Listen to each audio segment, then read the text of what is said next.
Chinese बहू। Chinese बहू हमारी याद तो है ना आपको? भूले तो नहीं ना?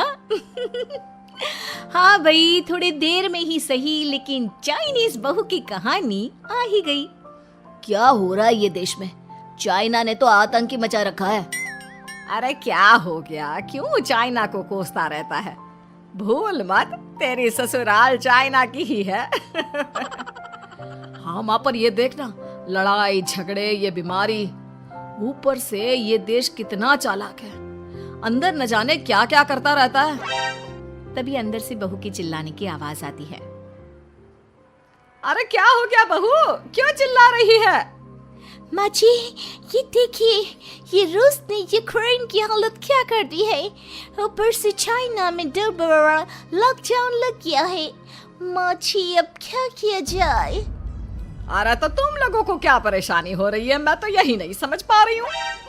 वो क्या है ना माँ, हम लोग चाइना जाने की सोच रहे थे, सांगसू के भाई की शादी है। तो क्या?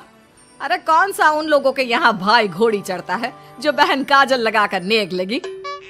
माँ जी, उसकी आंखें बहुत छोटी छोटी है, उसमें या तो पुतली रह सकती है या काजल। साले की पुतली निकाल कर काजल लगा दो, अंधा कहीं का। क्या क्या बोले तुम मेरे भाई के बारे में? अरे नहीं नहीं बहू, वो तो बोल रहा था कि तुझे नेग मिल जाएगा। बहन है ना तू उसकी।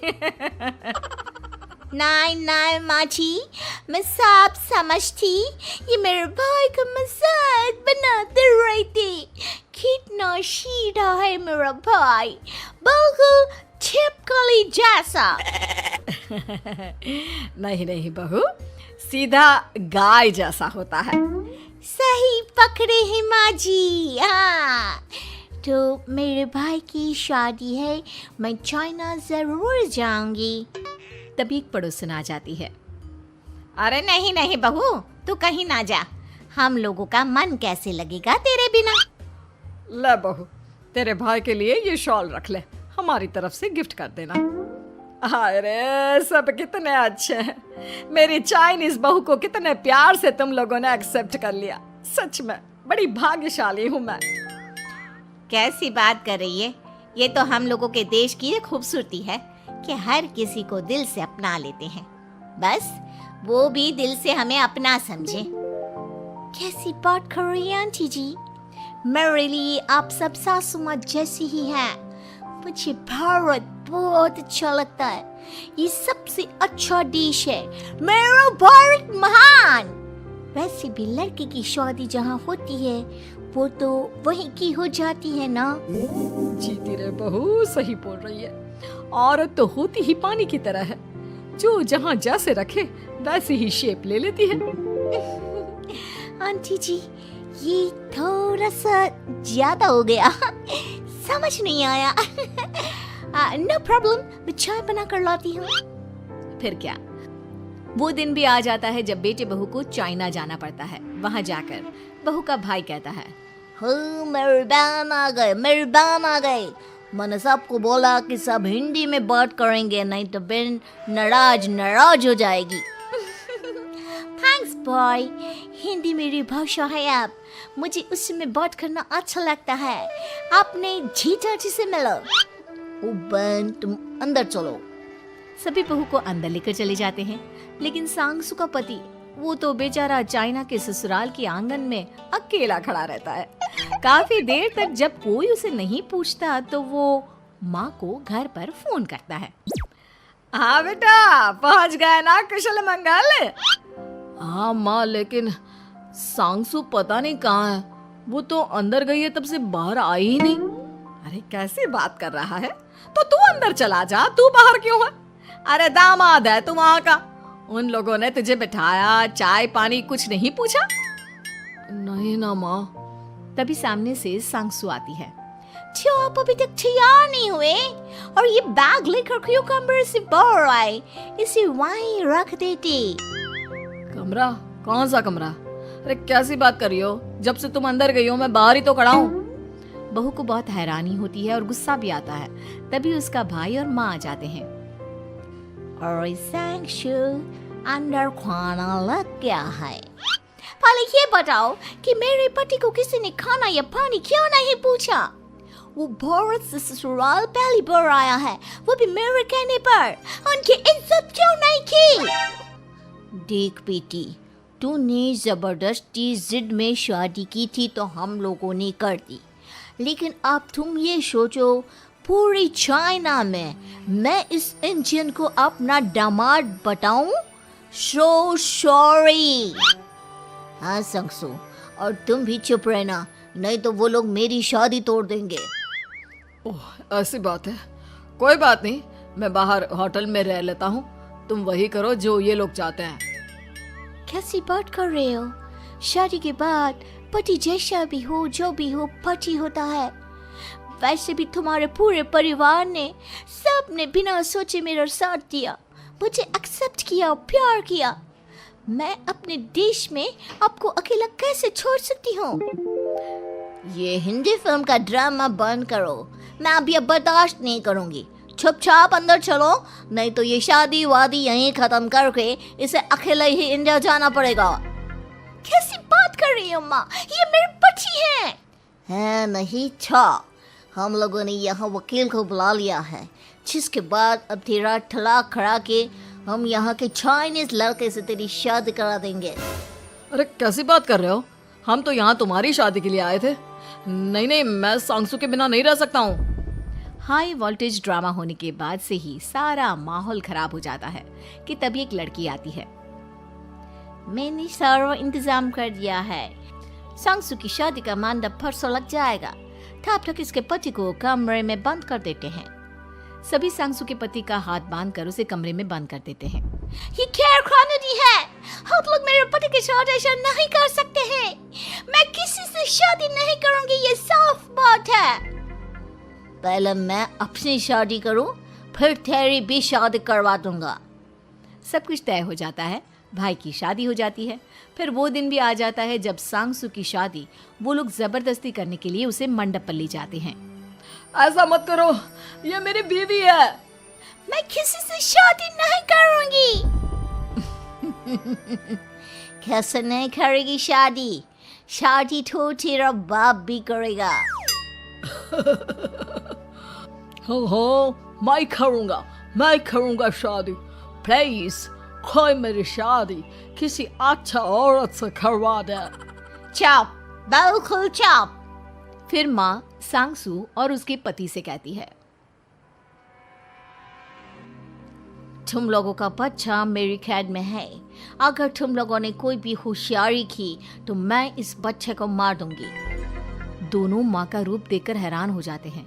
बच्चे की खातिर दोनों शांत हो जाते हैं और शादी की रस्में शुरू हो जाती है कि तभी सांगसू की सास पुलिस के साथ आ जाती है। माँ, ससुर माँ आ गई, मेरी माँ आ गई। माँ प्लीज हम लोगों को बचाकर वापस ले चलो। पुलिस सभी को गिरफ्तार कर लेती है। बेटी के बच्चे को मारने की धमकी तो कोई चुड़ैल ही दे सकती है। अरे तो ये चुड़ैल ही तो है। ये सही बोल रहे हैं, ये औरत किसी चुड़ैल से कम नहीं है। तभी उन लोगों का बच्चा भी आकर सांगसू के गले लग जाता है। माँ, तू सही समय पर आ गई, लेकिन तुझे कैसे पता चला कि यहाँ ये सब हो रहा है? बेटा, ये चाइनीज लोग ना होते ही धोखेबाज हैं। इन लोगों पर मुझे भरोसा नहीं था, इसलिए मैंने तेरे फोन को हमेशा के लिए मेरे फोन से अटैच कर दिया था, जिससे तेरे आसपास होने वाली सारी बात मैं सुनती रहूं।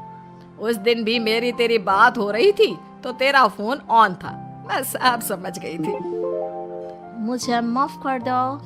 नहीं, बिल्कुल नहीं। चलिए माँ जी, इंडिया वापस चलते हैं। आज के बाद मैं यहाँ कभी नहीं आऊंगी।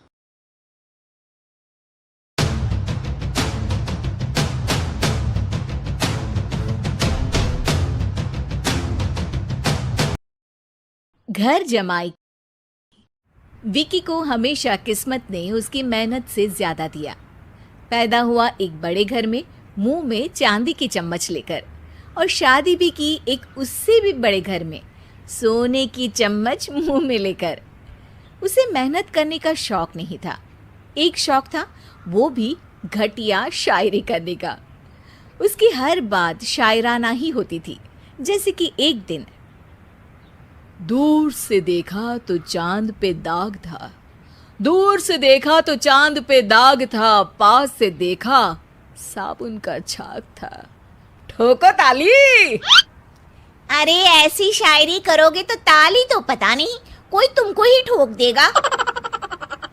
शायरी वो बिल्ली है जो किसी का भी रास्ता रोक दे, और क्या मैं किल हूं जो कोई मुझे ठोक दे। मुझे तो आपसे बात ही नहीं करनी। मैं निकला था गाड़ी लेके, लेकिन दौड़ के जा रहा हूँ। मेरी शायरी कोई नहीं सुनता, मैं घर छोड़ के जा रहा हूँ। धीरे बोलिए जी, मम्मी पापा को पता चल जाएगा तो तुमको सच में तुम्हारे मायके भेज देंगे। सस्ते साबुन से मेरी कॉलर चमकी नहीं, सच में चला जाऊंगा, मेरी बात कोई धमकी नहीं। अगर शायरी ही सुनानी है तो सुनाओ, लेकिन कोई काम धंधा भी तो करो। मेरे पिताजी के पास बहुत पैसा है तो घर जमाई बन के खा रहे हो, और कल जा रहे हो ना अपने मायके तो आज ही चले जाओ मेरी बला से। हमें तो अपनों ने लूटा, गैरों में कहाँ दम था हमें। अरे चुप हो जाओ, तुमको मिर्जा गालिब की कसम। अरे जाना है तो जाओ, लेकिन पहले मेरे मम्मी पापा से मिलकर जाओ, वरना वो क्या सोचेंगे। लेकिन विकी अकेले ही अपनी कार लेकर अपने मायके यानी कि अपने खुद के घर पहुंच जाता है। अरे बेटा, तू अचानक, बहू कैसी है? अरे माँ, बहू तो बिल्कुल बदल गई है, मुर्गी हाथ से निकल गई है। अरे क्या हुआ बेटा? उसकी आती नहीं है, मेरी जाती नहीं है। मैं करता हूँ शायरी, उसे भाती नहीं है। मेरे पास उसका फोन आया था बेटा, सही कह रही है वो। तुमको काम करना चाहिए, तभी तो इज्जत मिलेगी। घर जमाई बन के सास ससुर के पैसों पर कब तक ऐश उड़ाते रहोगे?